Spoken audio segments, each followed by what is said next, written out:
Last night, the game gave us one of those moments where the world wants to pretend that time has finally caught up to LeBron James. But the truth is a lot heavier and a lot more honest than the memes. December does this every year. The lights get brighter, the pressure tightens, and suddenly the little cracks in every team, every player, every narrative, they all start to show. And then the game throws you a moment, a real moment, that stops everything. A moment that forces you to look not just at the scoreboard, but the story. For LeBron James, that moment came last night. A 1,297 game streak, the longest double-digit scoring stretch in NBA history, ending not because he couldn't get the points, but because he avoided the spotlight, but because he chose to make the right basketball play. And somehow, the world took that and that game and said he's washed. Tonight, we're going to talk about that. Because crossroads aren't always about choosing between good and bad. Sometimes they're about choosing between narrative and truth. I'm Vincent Cooper, and this is Round Ball Rants. It's wild how fast the world turns on greatness.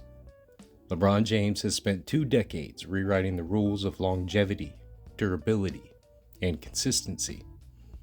19 seasons of double-digit scoring every single night. 1,297 straight games. A streak older than players who are now franchise pillars. A streak that survived coaching changes, roster resets, finals runs, injuries, trades, retirements, pandemics, life.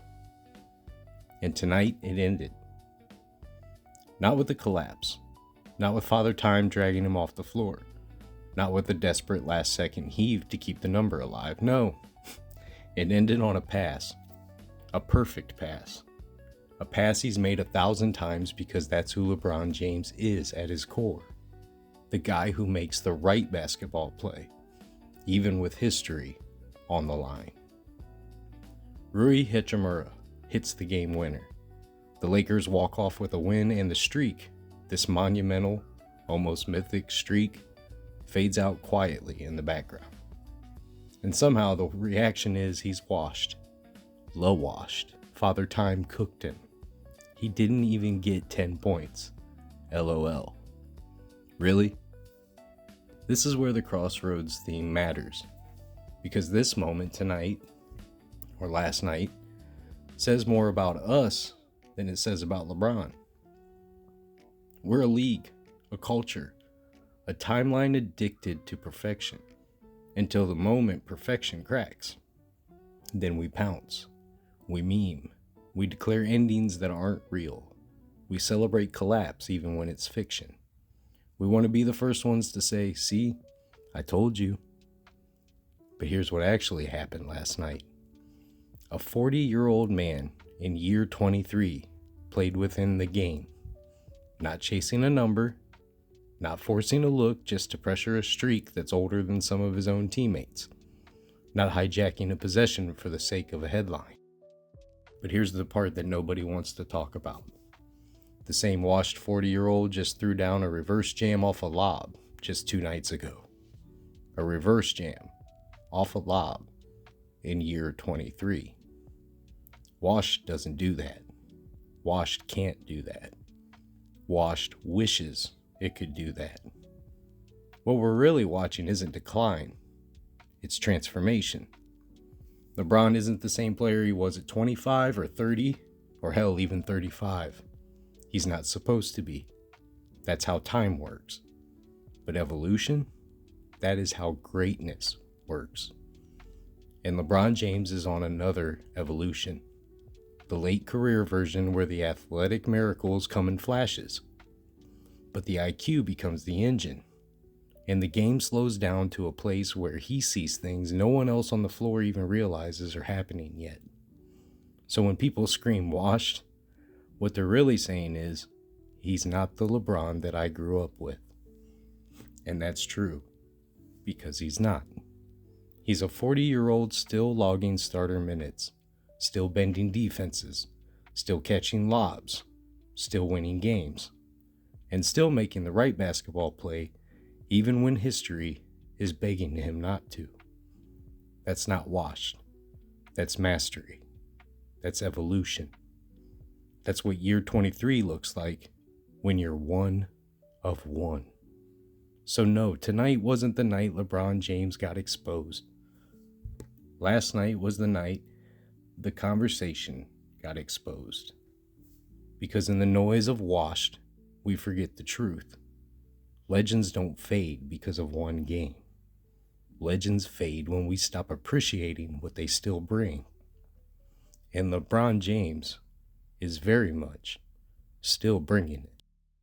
Before we move on, if you're feeling this conversation, if you're feeling the humanity in the game and the way that we break it down here, just do me one favor.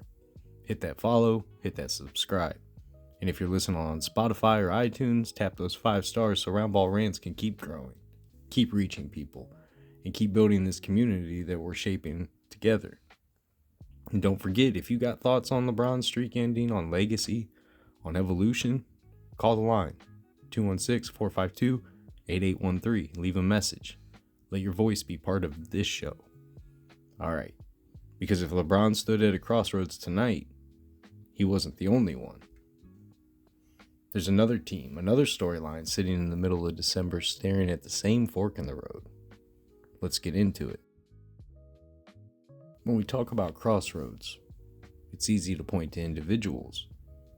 The moments where a single player has to choose between ego and evolution. But entire franchises hit crossroads too. And right now, few teams are living in that tension more honestly than the Golden State Warriors. Last night didn't create the story, it just revealed it. A game winner dropping on their head. A brilliant performance from Steph that still wasn't enough. Another night where effort wasn't the issue, but answers were. This is the Warriors in 2025. A team that still carries the muscle memory of a dynasty, but not always the muscle. Let's start with the obvious. Steph Curry is still Steph Curry. He bends the court with his gravity. He still hits shots that belong in documentaries. He still competes with a fire that would shame younger stars. But if that's the point, isn't it? Steph is playing at a championship level, while the roster around him is fighting just to stay above water. You can feel it in every possession. The Warriors want to be a team that they were. The team built on pace, space, chaos, trust, and inevitability. But that version of the Warriors doesn't exist anymore. Everything has been broken apart. Draymond still flashes the brilliance, the playmaking, the heartbeat, but availability and volatility pull at the edges. Al Horford brings IQ, toughness, professionalism, but he's 39. Jimmy Butler brings tenacity and pedigree, but he's deep into the same phase of his career that LeBron is navigating. And the young players, they show flashes, real flashes, but not the kind that can carry you through the West. Not yet, maybe not ever. This is the crossroads. A franchise caught between what they were, what they are, and what they're afraid to admit they might become. On paper, they're contenders. Expert projections say as much. The move for Butler, the veterans, the belief in continuity, it all signals one last push. But on the floor, last night's loss wasn't just a loss. It was a reflection of who the Warriors are now. A team that can still fight, still scrap, still summon brilliance from Steph on command, but a team that no longer controls the terms of the game the way that it once did. A team that used to bury opponents with a single run, now struggling to close out quarters. A team that used to intimidate with pace, movement, and inevitability, now needing perfection to win close games. A team that once felt bulletproof, now feeling the weight of every possession. Last night didn't expose them, it revealed them. It showed the version of the Warriors that exists today. Proud, battle-tested, dangerous, but human in ways the dynasty never allowed them to be. Here's the real truth, though. They're not done. Not yet. There's enough talent, enough pride, enough championship DNA to be anyone on any night. But Crossroads aren't about capability. They're about recognition. Do the Warriors recognize what they are today? Do they understand what it takes to win now, not then? Do they have the courage to adapt, retool, reinvent, or even walk away from pieces that have defined the franchise? Because Steph deserves clarity. He deserves a direction. He deserves a path that aligns with the greatness he still plays at. The Warriors aren't failing. They're transitioning.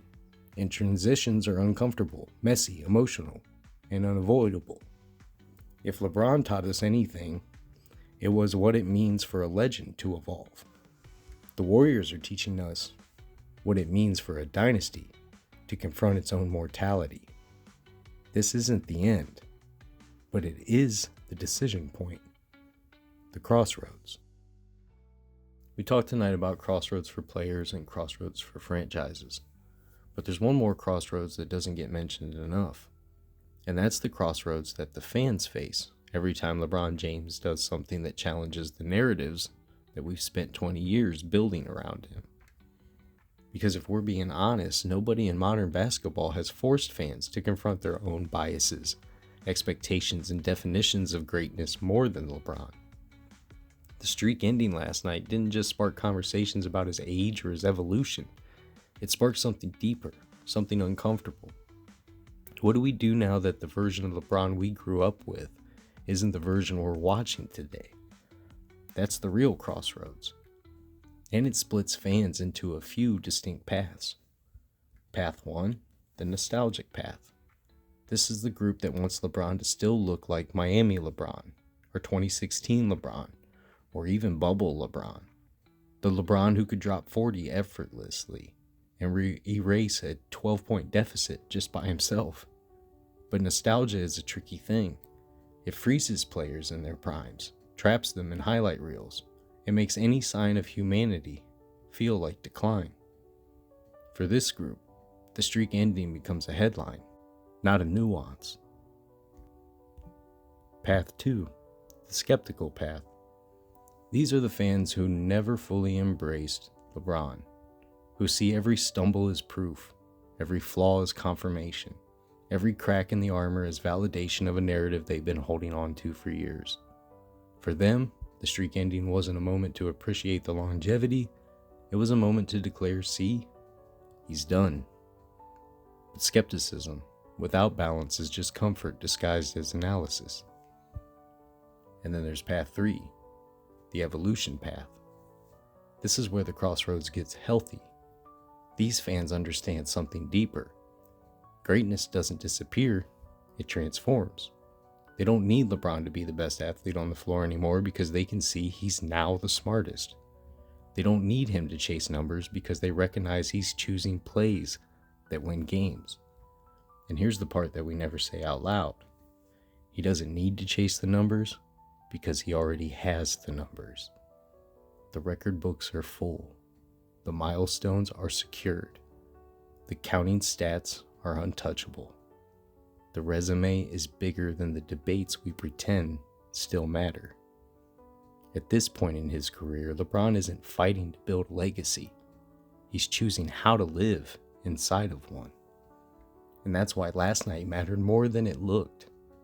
Not because the streak ended, but because a player with nothing left to prove still made the play that proved everything. And that's the crossroads we all face. Do we hold legends hostage to what they were?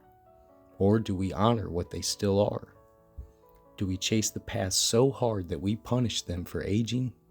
Or do we appreciate the rare gift of watching a player redefine himself in real time?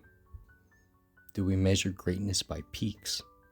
Or by the impossibility of sustaining excellence across decades, franchises, eras, styles, teammates, and expectations? Because here's the truth we don't say out loud. We aren't just watching LeBron James age. We're watching our own understanding of greatness evolve with him. And that's uncomfortable. It forces us to reevaluate things that we thought were settled.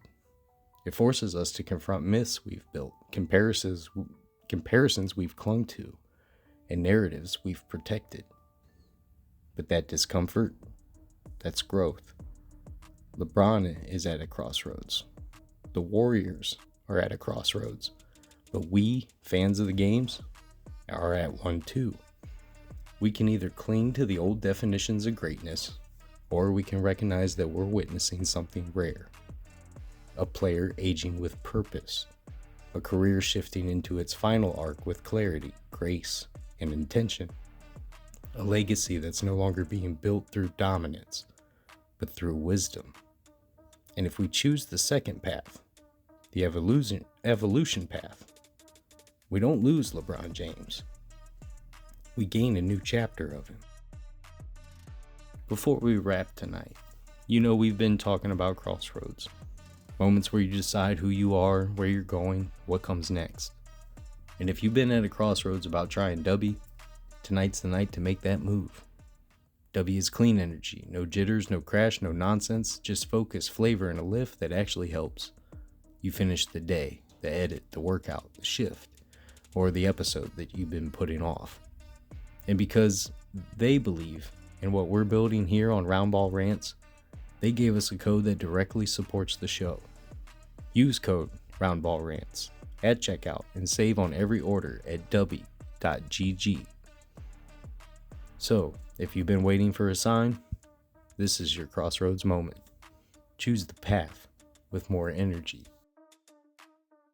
After everything we've walked through tonight, the streak ending, the Warriors' reflection, the crossroads that fans face, I realize I'm standing at my own crossroads too.